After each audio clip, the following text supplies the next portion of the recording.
Treasurer's Office. Thank you, BACP, for the opportunity to be with you all this morning. My name is Erin Like. I am Program Manager for BMO's Zero Barriers to Business program. But most importantly, since I am at a Small Business Expo, I think it's important for you to know that I stand here by way of two exceptional entrepreneurs, Andrew Like and Henry Rush Jr. My paternal grandfather, Andrew Like, owned 3 new shops across the south side of Chicago, and my maternal grandfather, on the other hand, was a man of many hats, husband, father of 9. He wrote the first tribute song to Martin Luther King, titled A Dream of Peace. He owned a restaurant on the south side of Chicago called Wimpy's. He owned 2 bars downtown Chicago. He was a man of community, and both of these gentlemen were the epitome of what it means to have an entrepreneurial spirit. And because of their sacrifice, hard work, and dedication, I'm able to stand here with you today to testify that this is only the beginning of your journey. I'm sure a lot of you, I heard some conversations earlier, a lot of you were here saying, I'm just looking for information, I'm looking for resources. So I'm here to tell you that you're at the right place, at the right time, doing the right thing. So as I mentioned earlier, I'm Program Manager for BMO's Zero Barriers to Business program, which is essentially a part of our $40 billion commitment to community reinvestment. The cornerstone of BMO's $40 billion commitment pretty much makes up these 5 pillars that you see here, which is growing small businesses, strengthening communities, creating a more equitable society, and actually we just launched a program for our mortgage sector that supports predominantly Black institutions and historically Black colleges and universities. So if you are looking to purchase a home or you're a first-time home buyer, I highly suggest you check out this newly launched program. But I really want to hone into the $16.5 billion commitment for small business lending.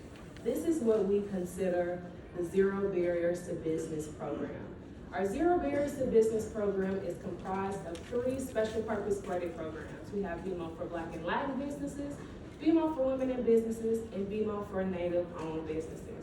If you're not familiar with what a special purpose credit program is, they are essentially programs in which institutions offer financial products with unique standards and benefits for and qualifications for people to meet that may not necessarily meet them or those from underserved communities. And this was made available through the Equal Opportunity Act in 1974.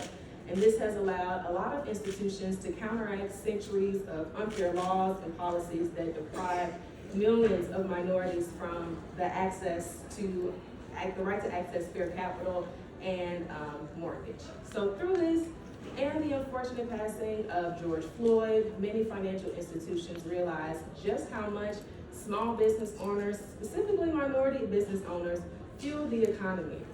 So just to put things in perspective for you, this was shocking for me, but according to the SBA, 99.9% of businesses in the United States are categorized as small businesses.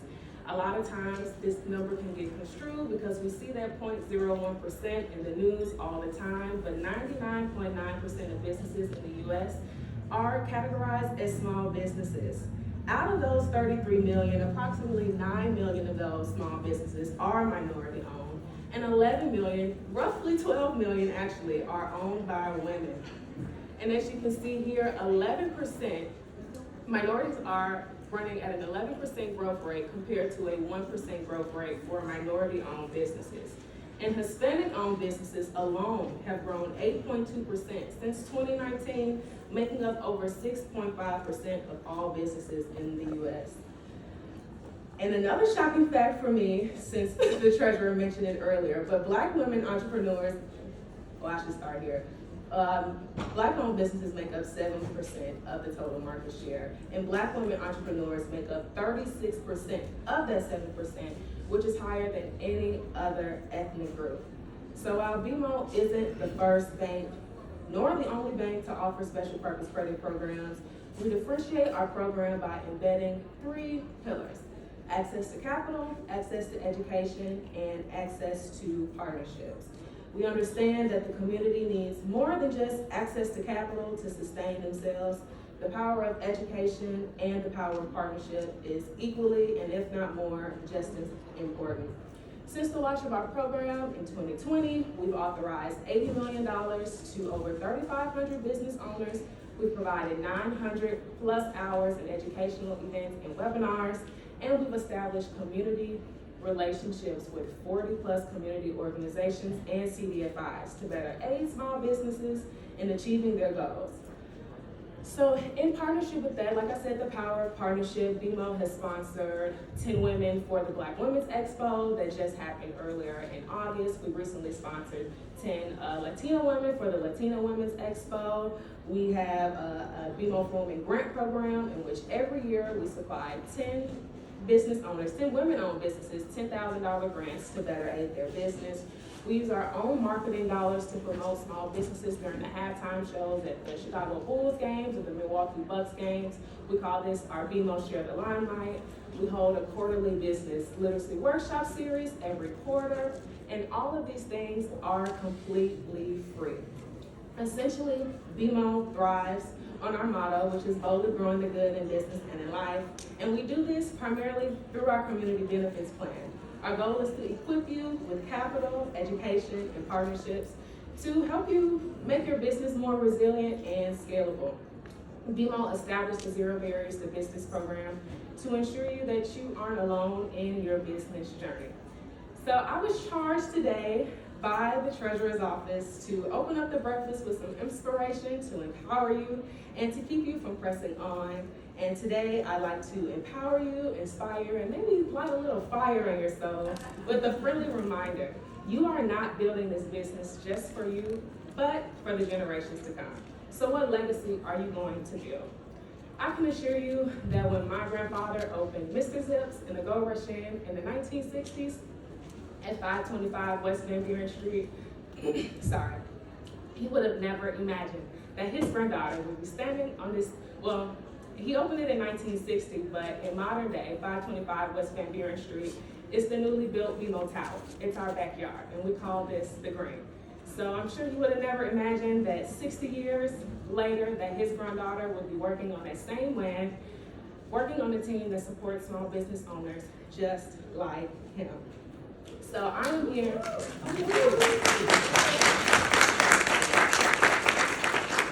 So I am here as a testament and as an example to a seed that was sown over 60 years ago.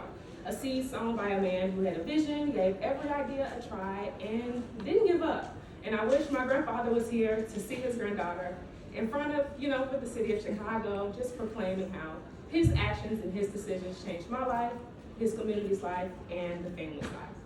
So I'm quite certain that another 60 years from now, one of your descendants will be standing on a platform just like this, testifying how they made it over because of you. So my question is, what legacy are you going to cultivate for your business?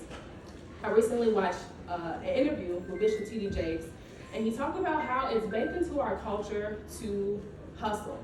And hustle has become a habit, and sometimes hustling can prohibit business owners from scaling up their business. A hustle means you have your hands on everything. And if you have your hands on everything, there's not much that you can do because we only have two hands.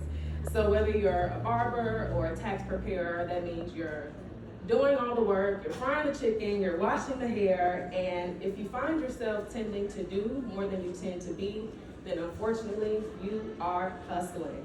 And if you can't walk away from your business for a day, a week, a month, and make any income, then unfortunately you are hustling. And this is why it is so hard for a lot of businesses to upscale, because we tend to keep our business ideas to ourselves. We're very possessive over our business and our business ideas because we're afraid that people may take it from us, they may steal it from us, but that only prohibits us from advancing forward. As entrepreneurs, we should encourage knowledge sharing. BMO acknowledges this, hence the power of education, the power of partnerships. So today, I really want you guys to take the time to get to know the people to your left and to your right. Share with them your business ideas, what you're struggling with, what you're doing well with, because you never know how the person next to you may help you. When one person doesn't know, the next person surely does. So please do not let your business turn into a daily hustle. Keep in mind that this is a legacy. So what legacy are you going to cultivate for your business? So start today to start a legacy of knowledge sharing, a legacy of learning, a legacy of longevity, and a legacy of teamwork. This is your village, this is our village, this is our community, so please open up, soak everything in today that you'll learn, and please know that there are so many free resources out there, just like the Zero Barriers to Business program that is here to help aid you in taking your business to the next level. If you're interested in learning more about the Zero Barriers to Business program, we have a booth located in the back. You can raise your hand, Ashley, Haida, Carla. They're here to help aid and coach you in taking your business to the next level. It was a pleasure speaking with you all today, and I hope that you enjoy, take heed, and apply everything that you'll learn and experience today. And keep in mind that when times get hard, because they will for all of us, to keep watching, keep waiting, keep hoping, and most importantly, keep praying. Thank you so much, and visit our table in the booth.